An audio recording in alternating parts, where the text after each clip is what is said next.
good morning, everybody. This is Robin Ayoub from the Localization Fireside Chat, and welcome to another discussion on an interesting topic today. We're going to cover a bunch of topics. I have with me a guest and a good friend of the channel, and good friend, and everybody knows my guest today. He doesn't need to be introduced, but I'll do a bit of an introduction, and I'll let him tell his story. Stefan Huyghe, thank you very much for being with me. I really appreciate it, and thanks for taking the time to be on the channel this morning. You're welcome to the channel anytime. I know it's our first conversation. You and I exchanged messages on LinkedIn, but we never really had a chance to talk. So first meeting, first introduction, nice to meet you.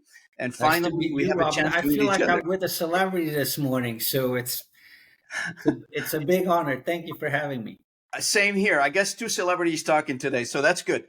You're well known in the industry, Stefan. Your name precedes you. Your reputation precedes you. Thank you very much for joining me. So for our audience, I'm sure we all know you in the industry, but just in case somebody who doesn't know you, tell us your story. Ooh, and I'll try to be fast, and I've told it a couple of times already, so I will try to not elaborate too long. Originally, I'm from Antwerp, Belgium. I moved to Switzerland with my parents in my teens.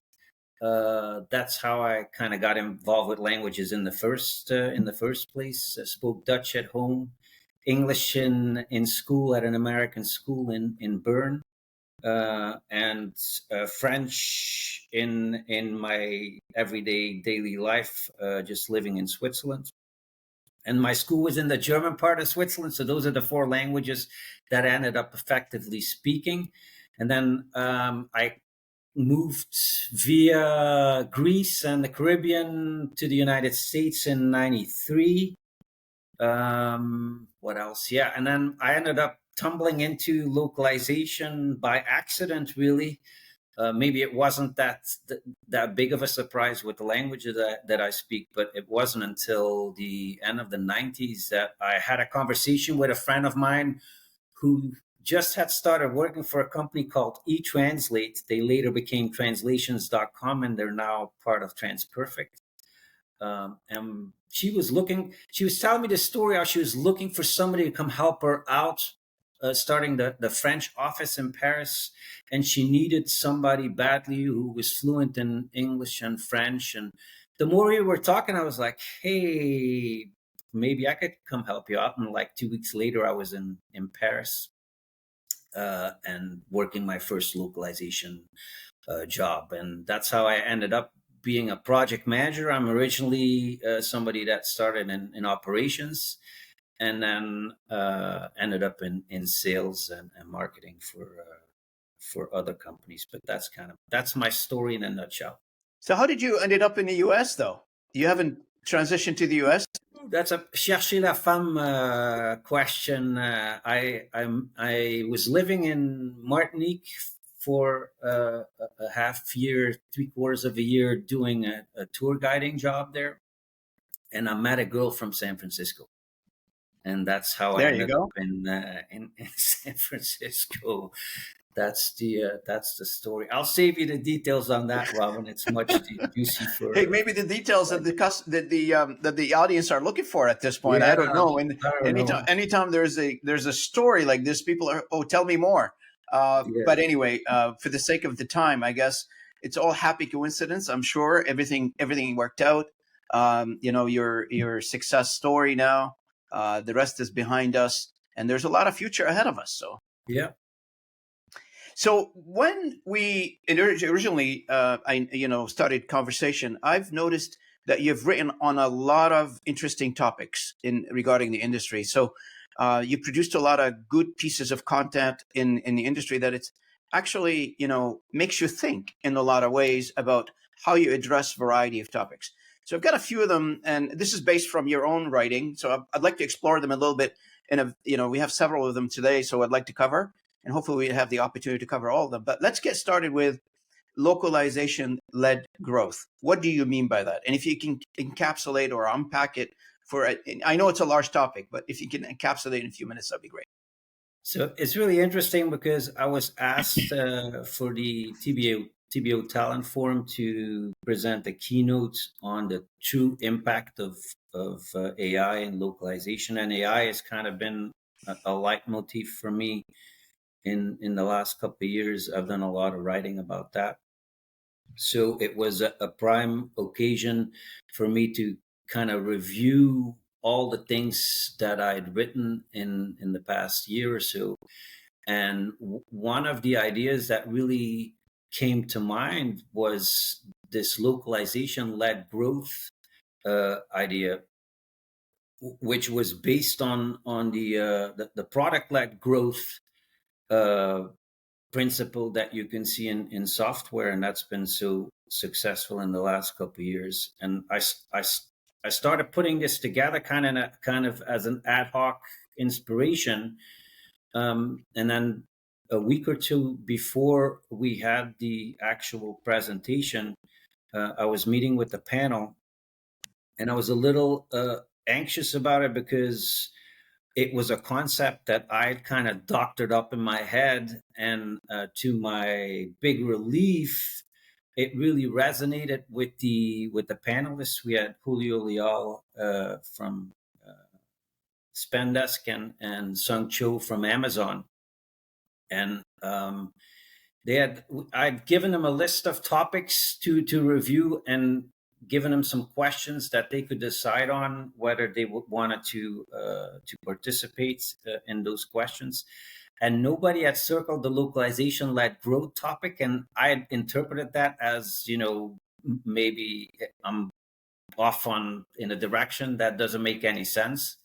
But it was actually the opposite. They thought it was so self-explanatory and evident that neither one of them wanted to volunteer to answer something about that, actually. So in essence, the concept, if I can quickly unpack it for you, is that localization is evolving from an afterthought to really becoming something that is a lot more prevalent and a primary consideration rather than a final step.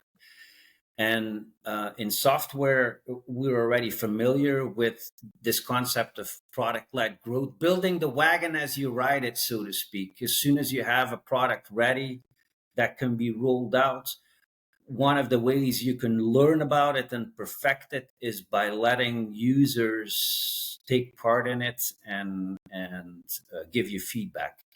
And localization-led growth kind of goes from the same vantage point, where you roll out your content in multiple languages globally, and the product gets released not just in English but in a bunch of languages, and you perfect the product with the feedback that you get, and you make it better as you go along.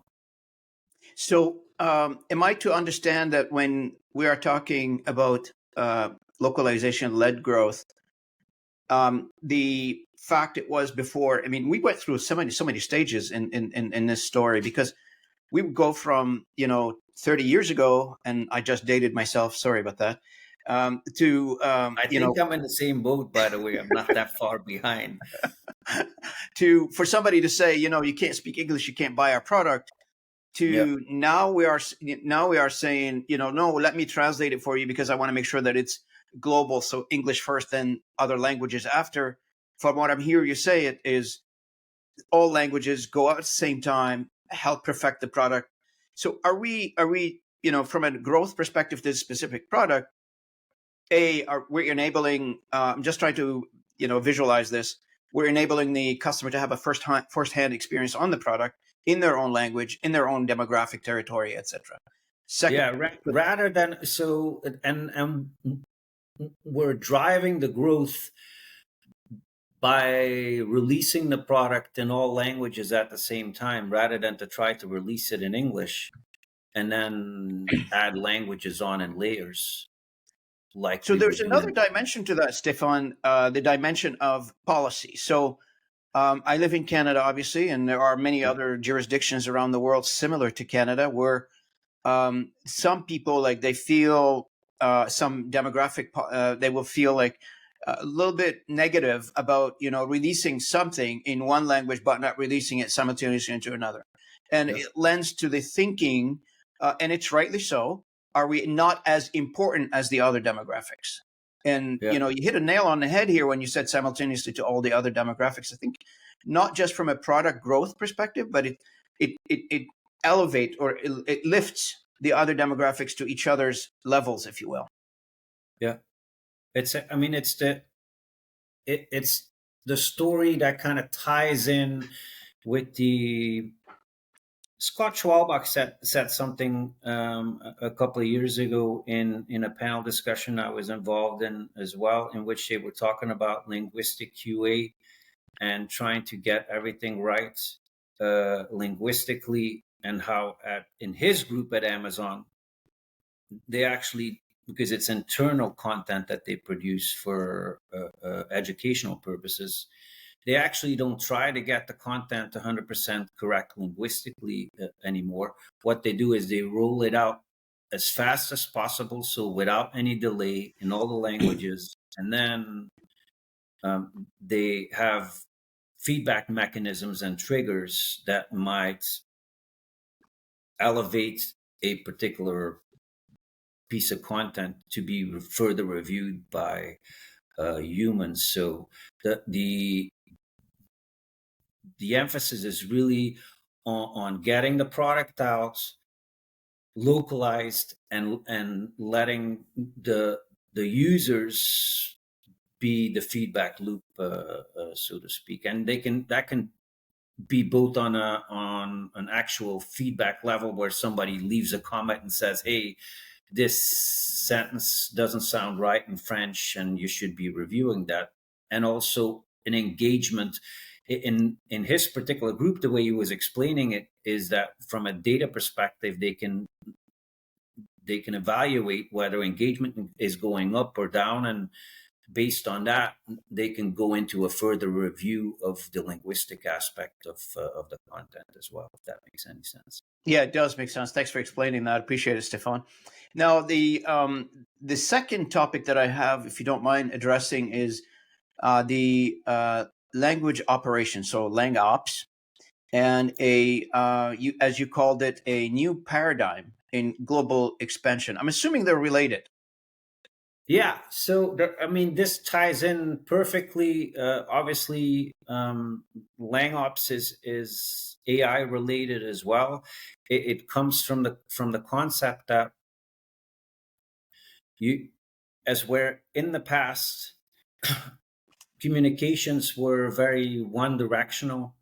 In localization, we would localize a website in order for people to be able to read it. As communications become much easier, and especially since we're at the dawn of the AI chatbot, and bi-directional communications, this one directional thing is not practical anymore at all, and communications are going to be a lot faster in the future than we have been used to in the localization realm, so to speak. So the new paradigm really is that, as Jochen Hummel says all the time, your customers are actually talking back right now, and they're expecting to be talked to in French, Chinese, or Japanese, whatever language you've addressed them in, so to speak. So we're moving towards what in LangOps you will call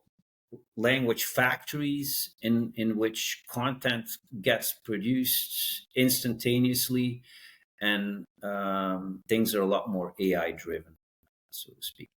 So speaking of AI, now you have a piece was written around AI's role in supporting lesser spoken languages. Now, AI is a larger topic, and there's so many angles to this conversation. But on the lesser spoken languages, it's very interesting because it seems to me that most of the solutions are.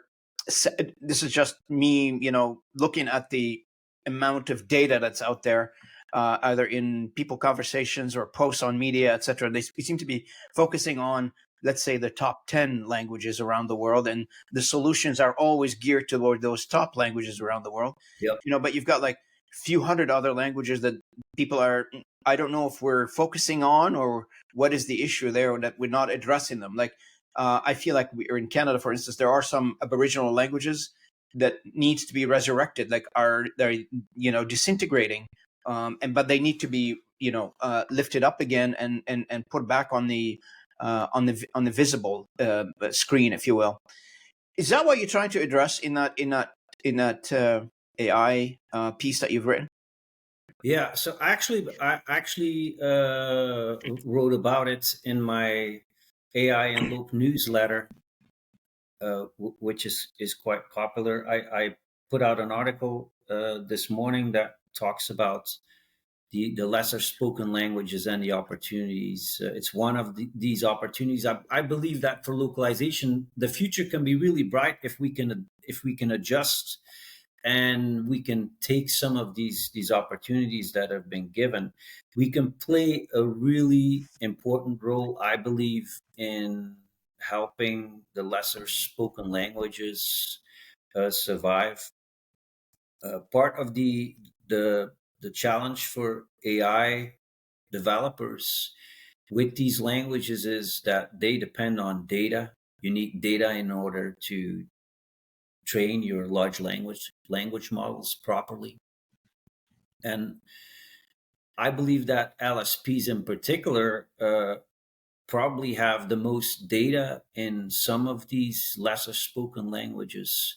So they can play a very active role helping develop AI and preserving some of these languages in a way that maybe otherwise would condemn them to extinction.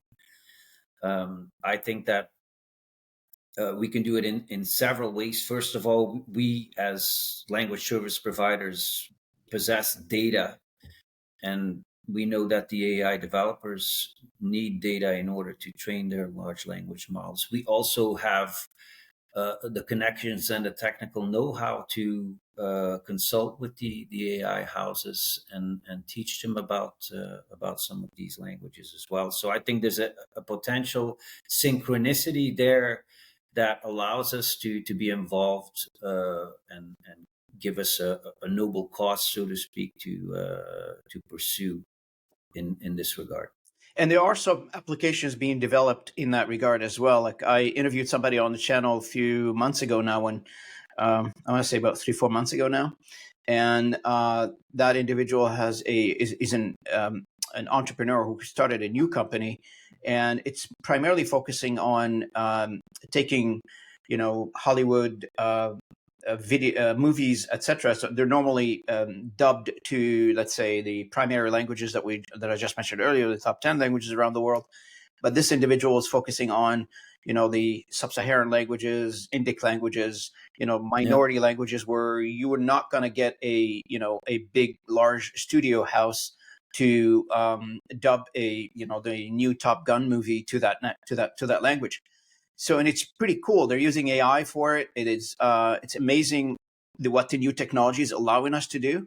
And you're absolutely correct, Stefan, in terms of not just the LSPs who have the ability to perhaps help provide the data points for an artificial intelligence instance to make sure that we're keeping those languages alive, but also there is a possibility to reach out to those communities where there's still some people speaking those languages and collect data from them that would help us also build that and preserve that language.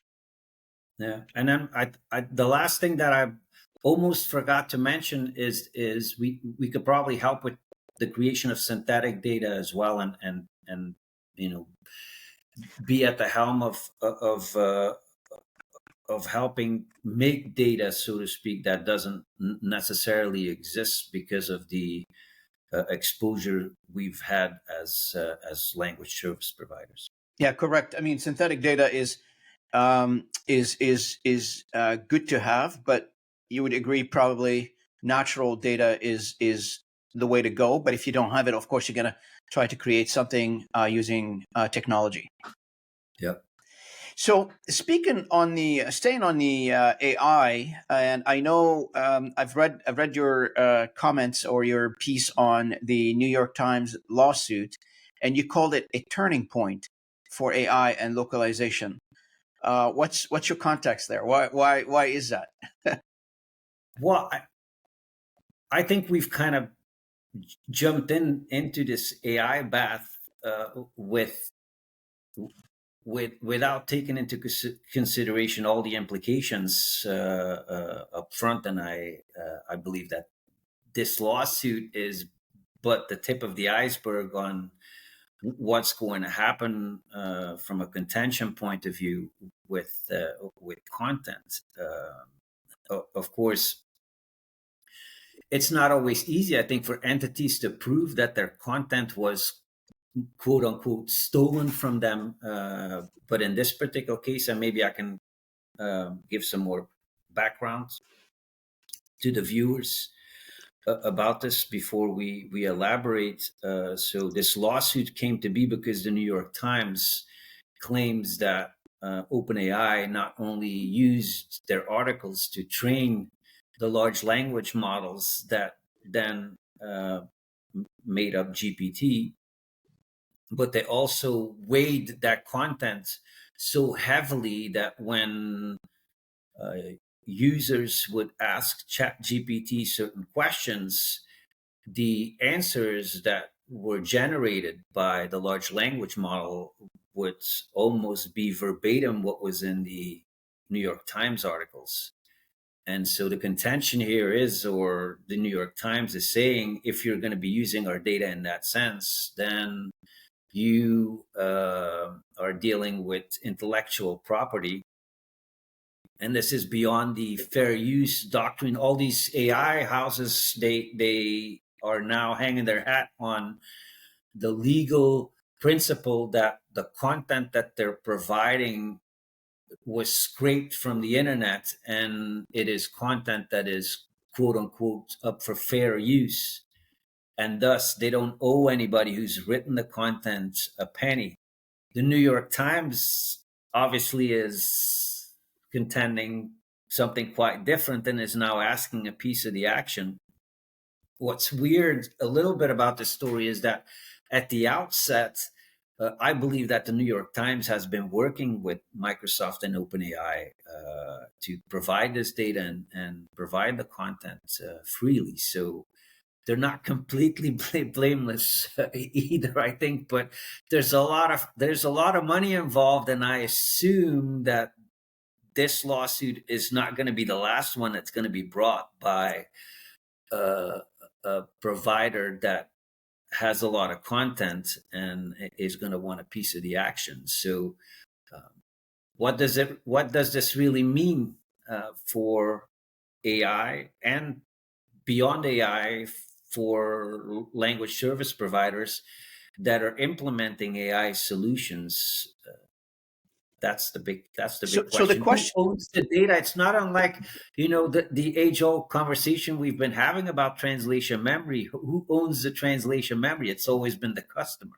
But in this case, I don't know that you can so easily make that distinction. So it's really interesting where this is going to go legally. How are they going to unravel this bowl of spaghetti legally? Is my question. What do you think? But what I'm thinking about is like there's two sides for this coin. I mean, once you like we always talked about who owns the data, you bring up a very good point. Who owns the memory?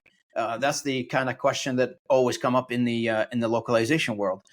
But in this case, when you put something on the internet in a public domain, it is in public domain. If you want to protect it and put it behind a payment wall, meaning that I paid for that and I can read it, or I privatize the data that you can have no access to it. But imagine everybody on the internet saying, "Oh no, you don't own the data; it's mine," even though it's on the internet and millions of people have seen it already or read the article, etc. I'm just trying to figure out like what kind of case it's going to be when it goes to court, and that court is hearing the case. How are they going to prove that in this case, that this data cannot be used? It's already used. It's already in the internet. It's already public. I think, and I'm just playing devil's advocate Oh, here. I like that. I'm no lawyer, but I think that the New York Times is saying essentially that because their content is behind the paywall and it's paying content, that Oh, it's a paid content. they should they should be remunerated for that intellectual property. I'm sure this is going to be really not a short process for them to figure it out. And it's also my understanding, as I said, that it's not like OpenAI went and stole the content. The New York Times was an active participant in all that, That's right. from my understanding. So it's a little bit insidious to say that afterwards Stefan, that I mean, they should here's be another twist remunerated. to all this. The articles that where the contention is right now, I'll bet you those articles were Copilot written by AI as well. Yeah, undoubtedly, undoubtedly. So, like I get your point. I mean, but the point here is like on a 100,000 foot level, kind of a general statement. AI needs to be carefully contemplated in any scenario. On a personal Yeah, level, on a business level, I get your point. Before diving in, before jumping in, make sure you have some sort of a parachute pack, because it may end up hurting the business or the individual versus the intended initial consequences that you came up with, the intended, what you wanted to do. You wanted to do good, obviously, but sometimes it reflects negatively. It depends on how you use it and who's using it. It cannot be using, this is my general feeling. People heard, and like everything else in life, free is good. And, people jump into free. If you put a free on anything, you got to line up and everywhere. So people heard that AI is going to allow us to do things for free, low cost. It's going to allow me as a business to cut my cost down. And they jumped in 2 feet first without asking anything. And now I think, like, you can see it, like, in somebody sent me an email. I can tell, like, it's AI written email. I can tell, like, it's yeah, an AI written post. I can tell, content that's written by AI without human intervention. You can immediately detect that. And you don't need a yeah, genius to figure this out. However, the intended, way of using AI, it was more intended to assist me, help me. If I'm doing something, it makes it better, improves it, not necessarily replace me. And I'm on the beach somewhere and I tell AI, hey, produce 17 blogs for me today. And all of a sudden those 17 blogs are posted. yeah. I think you're absolutely right. Using AI without any human intervention is not a very good idea. I think Diego Crescieri had a post on LinkedIn in the last few days where he started by saying, I wish, and I'm paraphrasing, I wish GPT would start a social media post with something else than exciting news." And of course, his post started with exciting news, and then I wish GPT would stop suggesting exciting news. There's keywords that you recognize if you work with GPT on a regular basis that come Oh, back and that 100%. tip Those the emojis, veil man, away. as soon as I see an emoji in, a rocket flying or something, I feel, oh, okay, so Yeah, AI produced. yeah. So now I don't know that I agree with that completely. I have to tell you, Robin, because I put it. I put the emojis on my paragraphs at times too, but it's definitely not GPT generated. Although, as all of us, we all use AI to generate content on some level, but there's nothing that gets copied and pasted directly from OpenAI's GPT into into something that goes It live. definitely But needs it's to a be. great, It definitely needs to be monitored and policed yeah, by a human. I'm joking about the emoji. Everybody uses emoji, but when you see emoji used in a sentence that it sounds robotic, it sounds like came out of a machine. Then yeah, it's a combination of two, I guess. Now, yeah. if you don't mind, just moving on to a few other topics I would like to cover. You talked about minimal viable language solution. What's this about? MVLS, you called it. So this is actually, it's very much connected to the topics that we've brushed on before this morning. And it's actually something that the idea was introduced to me by my good friend Dietzius Graus from Native Localization. And it's something that he's been trying to implement with his clients. So essentially, it follows the same principle of MVP, minimal viable product, that is a software idea where you build the bare minimum and then you release it out to the public in order to weigh it and see how the market receives it, and then you fine tune it.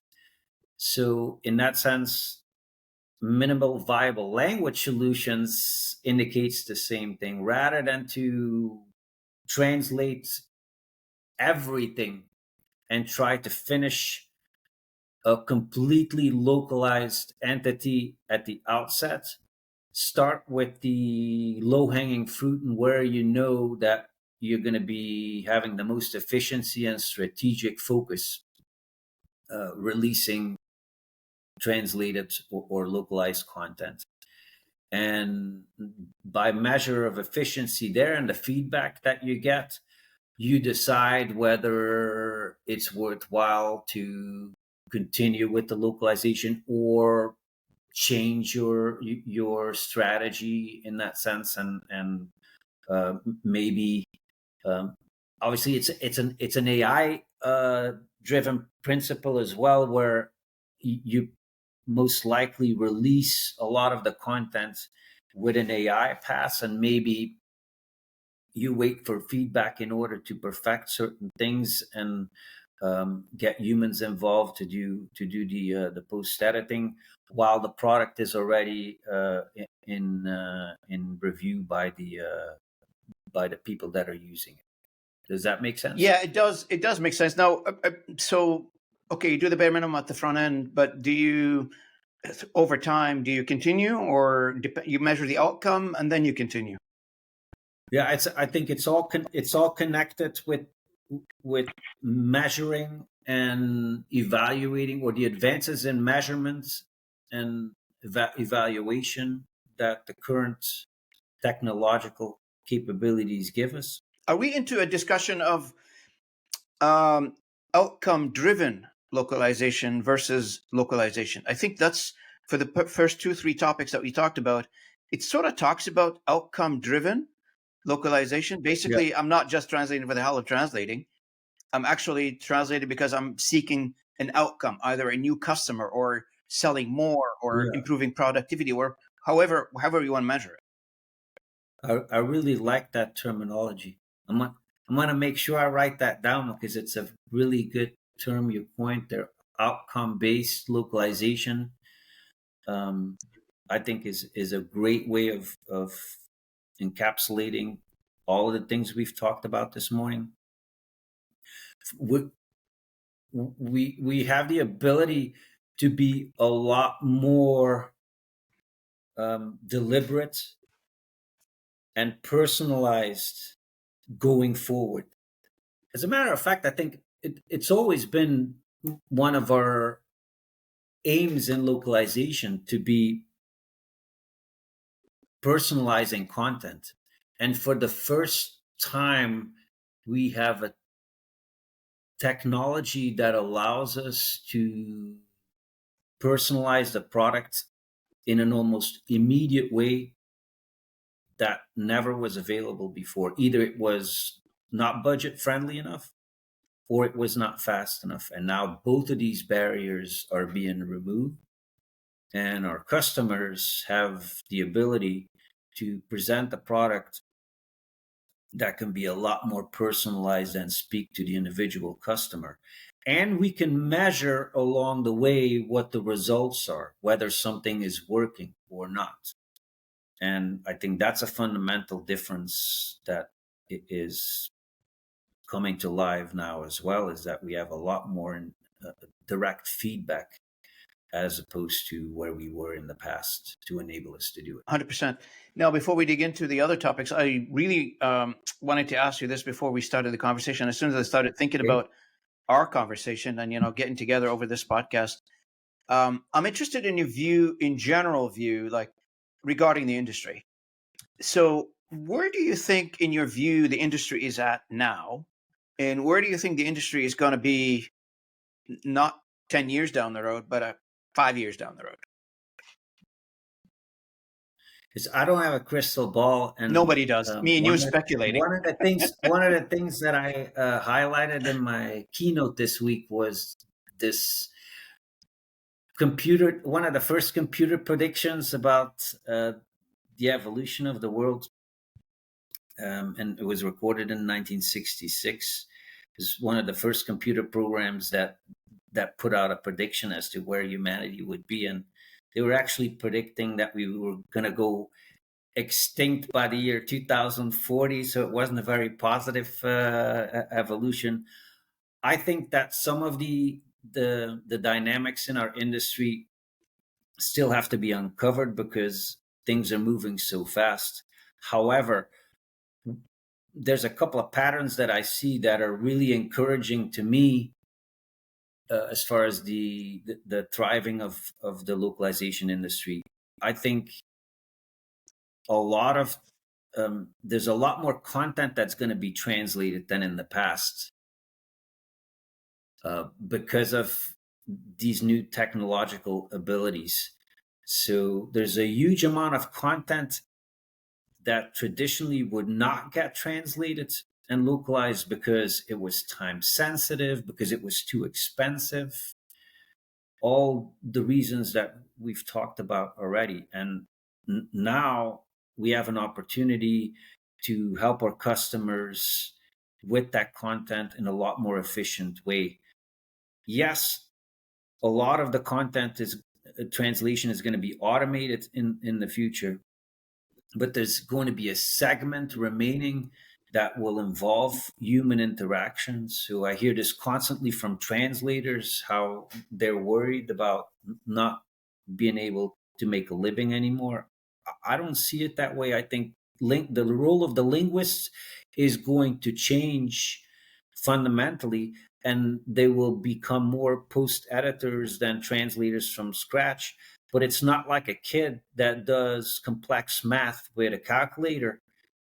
Can you do the square root of a number by hand? Sure, but it's just easier to have the calculator there. And I think AI is going to be fulfilling the same role. There's going to be content always that will have to be reviewed very carefully by human translators because there's legal aspects involved, because there's sensitivities that make it so that you need to take that extra precaution.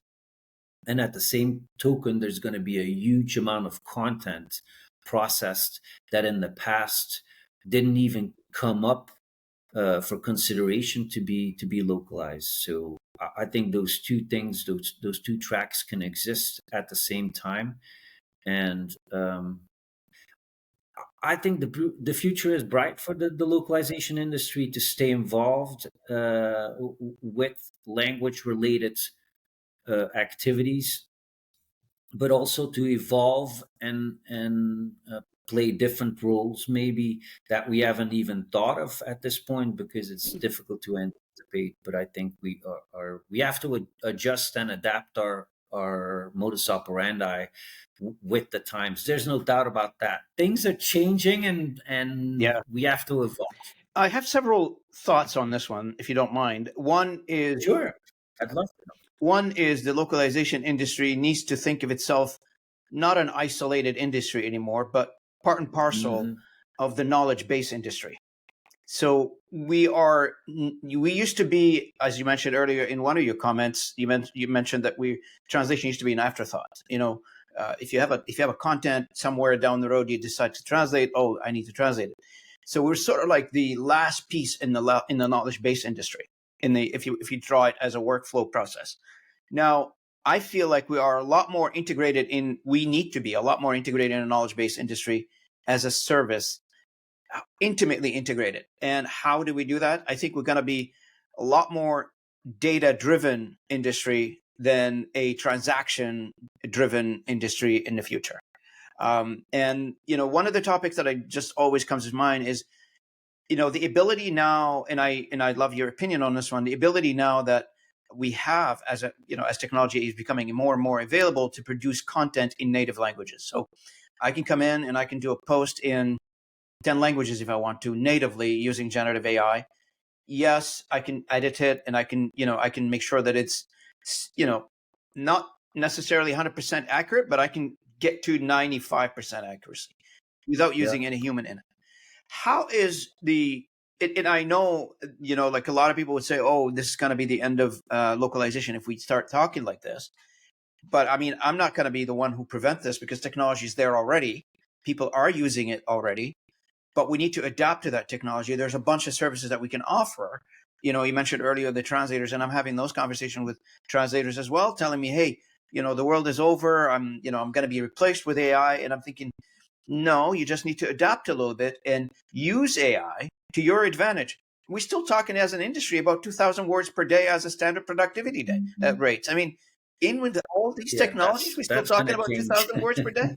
Like, where's that going? Yeah. So, it's a really interesting point you bring up. And I had Ronaldo Ditzinger on one of my LOC discussions not too long ago. He's the president of Supertext. And what's peculiar with his background is that Supertext is originally a content writing outfit, not necessarily, they came to translation through content creation. So I had a really interesting conversation with him about this, because he was kind of seconding my thought process on this. I think there's an opportunity for the localization industry to be involved with multilingual content creation, and we could become multilingual content creators instead of translators of other people's content in different languages. I think the future holds possibility for customers to roll out personalized content and solutions that might not even get translated. It gets produced specifically for an audience, and the content that is produced for a campaign, which is the equivalent, might not be exactly the same content, because we're producing it for a Tunisian audience instead of for a Canadian or an American audience. And when we're doing it in France, we're talking about soccer, and when we're doing it in the United States, we're talking about baseball, to pick off something really simplistic. But that's kind of the gist of it. And I think there's a real opportunity for language service providers to become multilingual content providers. That's right. And for I'm one of the burning question I always had about this industry since I've been at it for 21 years is, and I attended the first, and I remember the first, I think it was the only conference I attended. It was Loc World in Montreal. It came into Montreal in 2006, I think, or something. I can't remember the date. And I've always noticed that we're very inward thinkers in the way we think about our industry. We, yes, we talk about it in maybe because we're afraid. I don't know what it is. What is the psychology behind it? I come from various other industries. I'm from the tech background, so I've worked in the technology sector for many years, and we always talked about like white papering. We talked about solution solving, problem solving via solutions. White paper, you publish it. You talk about how you solve the problem for a market, for a customer. I don't see that here. I always talk about, I always hear the problems within the industries being discussed. How do we produce more, or streamline the input from a coming in, or how do we design a workflow? We have software that does that, but we never talk about it. How are we solving it for a market? How are we solving it for the tech industry? How are we solving it for the manufacturing industry? It's I feel like we're very inward thinkers, and I don't know Do you and I think? don't know if this is true or not. Maybe just my feelings. Yeah. Do you think it's because traditionally we've always been an afterthought, and it's been difficult for us to get a seat around the table at the very beginning and conduct conversations with other departments, if you want, within organizations? And it's because of this silo effect that we are just coming in on the back end and are not really used to advocating for ourselves up front. That's really, if I can be honest about it, that's really what I was aiming at with this idea of localization-led growth in the beginning of our conversation here. The goal really there is to make localization a revenue driving activity, and make it considered upfront, and make design of products, software or other, an international endeavor from the beginning, because companies will realize now, with the time and the budget barrier that much lower, that it makes sense to think of a product as a global entity from the get-go. So a few things. One is this industry started to become or to take shapes about 30 years ago. There always been language industry since the Babylon days, 6,000, 10,000 years ago. People always needed somebody to translate to somebody. Now, we started calling it an industry, I would say about 30, 35 years ago, starting to take some form, some sort of a shape.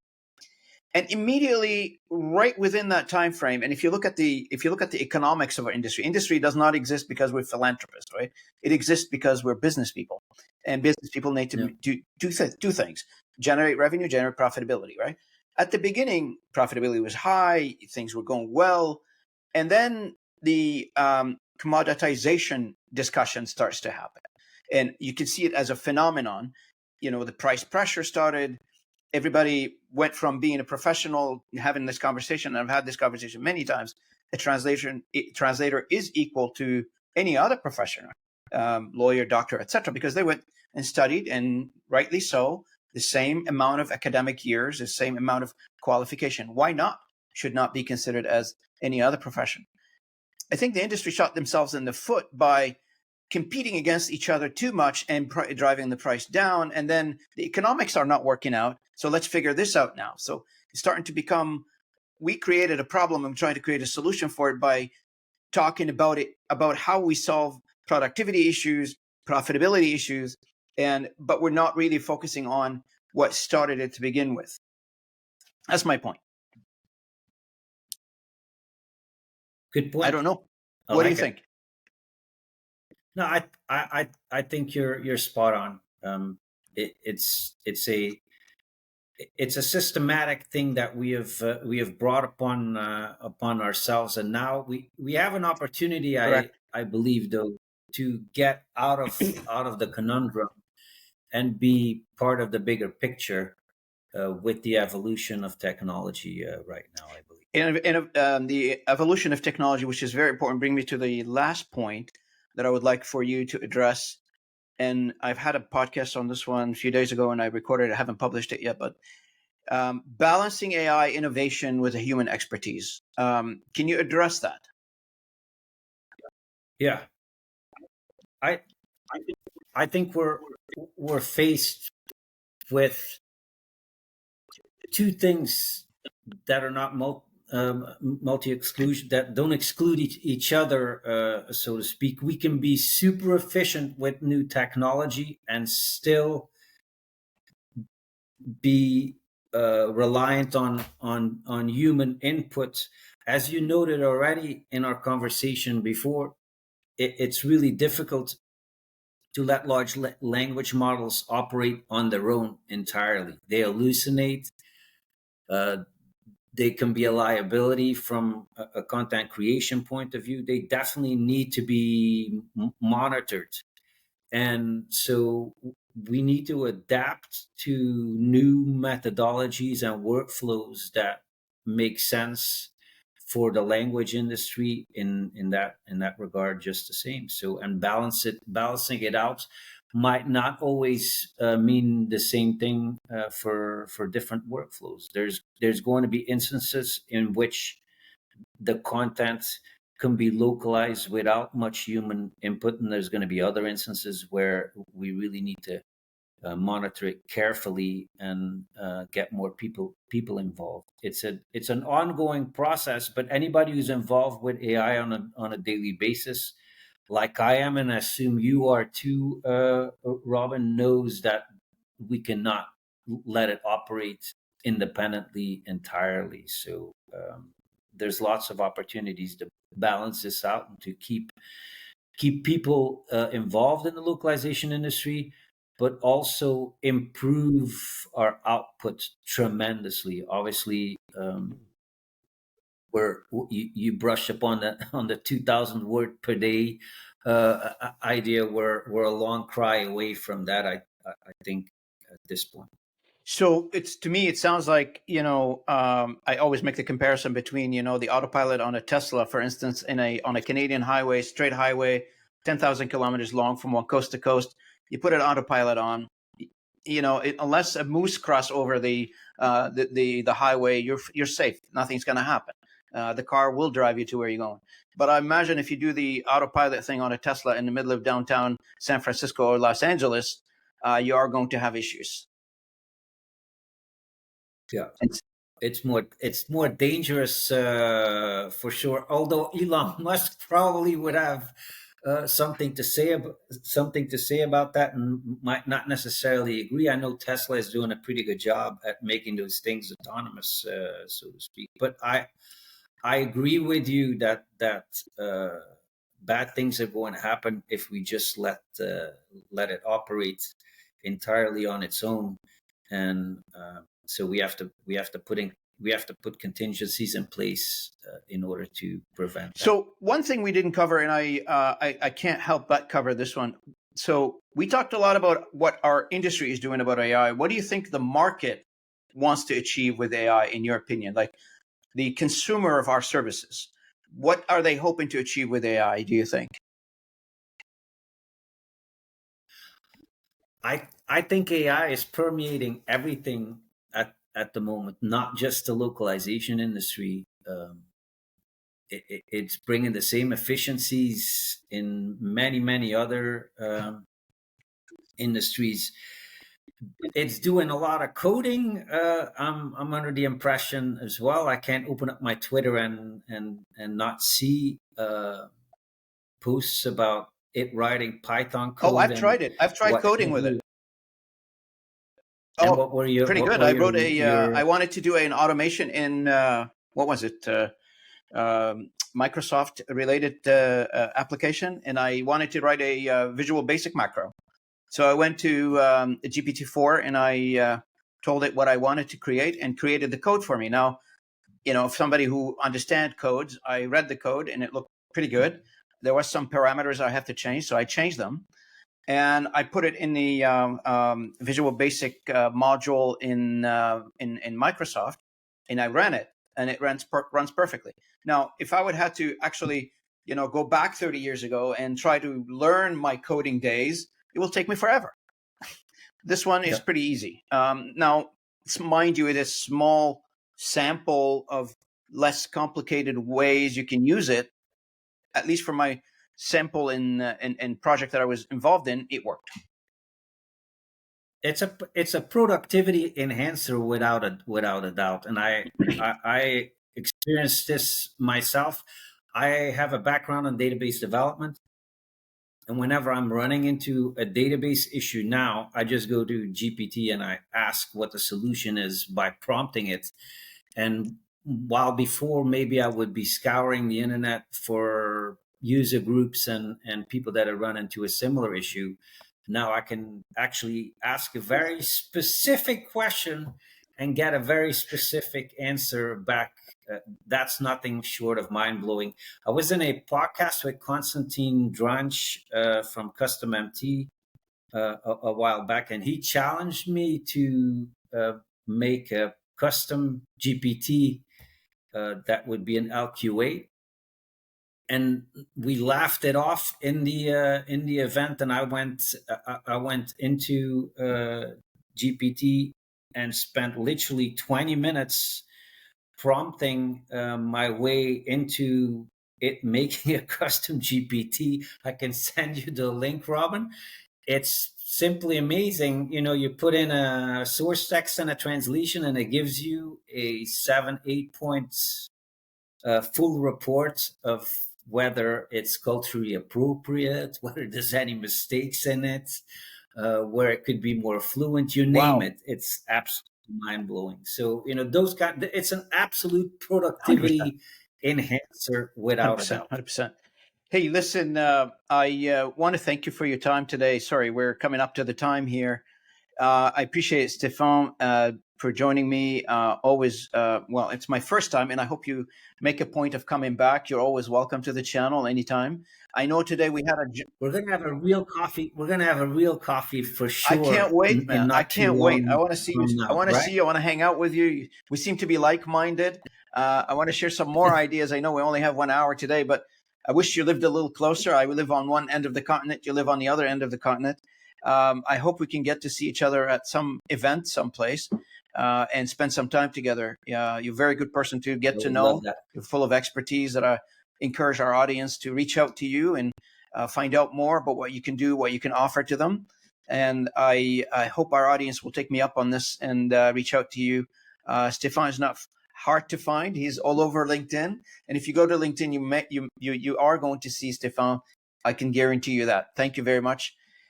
Stefan, any last words before we stop the recording? It's been such a pleasure being on the podcast, Robin. I really, really enjoyed it. I've been waiting for us to meet and have a conversation for a very long time, and it was a real honor. Thank you for having me. The honor is mine. Thank you so much, Stefan, for joining me. Appreciate it. For our audience, if you like what we do on this podcast, please join us by subscribing to our channels. YouTube and all the podcast channels, Spotify, Applecast, and also the rest of the podcasting platforms that you are familiar with.